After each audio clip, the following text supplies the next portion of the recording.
¿De cuántos dioses nos habla la Biblia? ¿Uno o dos? Aunque puede sonar extraña la pregunta, desde la antigüedad muchos han pensado que el Dios de Jesús es distinto al Dios del cual leemos en el Antiguo Testamento.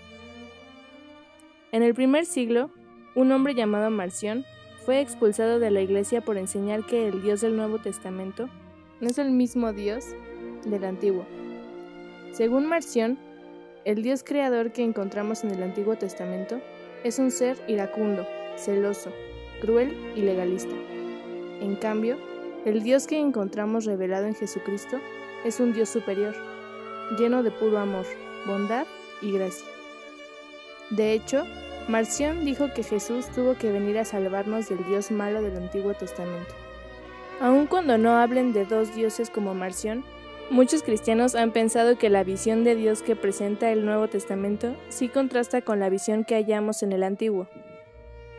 Parecería que Jesús enfatiza mucho más el amor y la misericordia de Dios, a quien llamaba Padre, mientras el Dios del Antiguo Testamento es mucho más violento y a veces hasta vengativo. En realidad, cuando examinamos bien ambos testamentos, podemos encontrar en el Antiguo Testamento muchos pasajes que presentan a Dios como un ser amoroso, tierno, paciente y compasivo, así como muchos pasajes en el Nuevo Testamento y en la enseñanza de Jesús, donde Dios se enoja con los que hacen maldad y amenaza con castigarlos. En gran parte, el problema de ver a dos dioses o dos visiones de Dios distintas en los dos testamentos se debe a que pensamos que la ira y el amor son dos cosas contrarias. Sin duda, muchas veces la ira puede ser consecuencia de pasiones o emociones negativas como el rencor, los celos o el egoísmo. Pero bajo ciertas circunstancias, el amor también toma la forma de ira. Si una persona a quien amamos mucho insiste en hacer cosas que le hacen daño o lastiman a otros, nos duele y nos molestamos precisamente por el amor que le tenemos.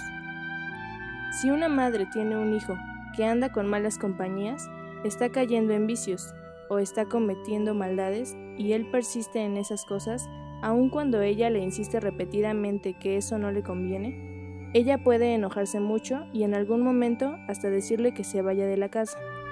No porque no lo ame, sino porque ya no puede tolerar que siga haciéndose daño a sí mismo y a los demás. Si ella hace eso, no es porque no ame a su hijo, sino al contrario, porque lo ama mucho.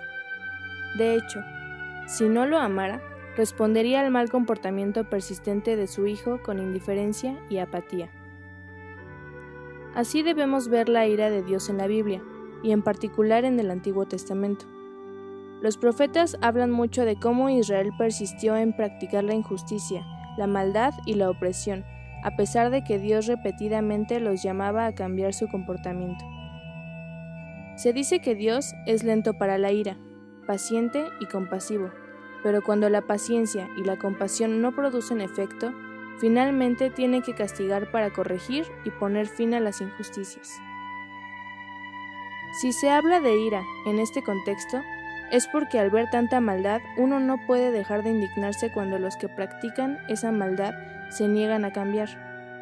Por eso, no debemos ver la ira de Dios en el Antiguo Testamento como contraria a su amor, sino como expresión de su amor. Y esa ira se manifiesta no solo en contra del pueblo de Israel, sino también en contra de los otros pueblos a su alrededor, precisamente porque el Dios del Antiguo Testamento no solo quiere el bien de Israel, sino también de los demás pueblos, a quienes también ama. Si hay una diferencia entre la forma en que el Antiguo y el Nuevo Testamento presentan a Dios, no es porque Dios haya cambiado o se haya convertido en otro Dios, sino porque, según nuestra fe cristiana en Jesucristo, Dios nos ha proveído de lo que necesitábamos los seres humanos para superar el pecado y la maldad que nos tenían a todos esclavizados. Jesús nos abre un camino alternativo, y por eso, hasta cierto punto, Dios puede hacer a un lado su ira, pues sabe que, aun cuando no somos perfectos y seguimos pecando, mientras reconozcamos que necesitamos de Jesús como nuestro buen médico y confiamos en Él, así llegaremos a ser las personas que Él siempre ha querido que seamos, el amor de Dios finalmente cumplirá con su objetivo.